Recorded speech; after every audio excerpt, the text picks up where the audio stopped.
প্রিয় দেশবাসী, আপনারা দেখেন জামাত শিবির আমাদের উপরে হামলা করেছে। প্রিয় দেশবাসী, আপনারা দেখেন তারা মসজিদের ভিতরে অস্ত্র শস্ত্র নিয়ে, সবার হাতে অস্ত্র। আপনারা দেখেন জামাত শিবির এই দেশটাকে ধ্বংস করে দিয়েছে। প্রিয় উপস্থিত দেশবাসী, এই জামাত শিবির আমাদের উপর হামলা করেছে অস্ত্র শস্ত্র নিয়ে। এই জামাত শিবির আমাদের উপর হামলা করেছে। প্রিয় দেশবাসী, আপনারা দেখেন প্রিয় দেশবাসী, আপনারা দেখেন এই জামাতের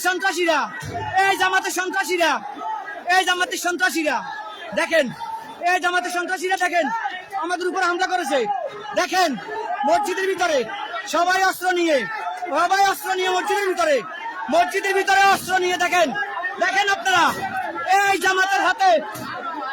এই যে দেখেন আমাদের ভাইকে জামাত শিবির, এই জামাত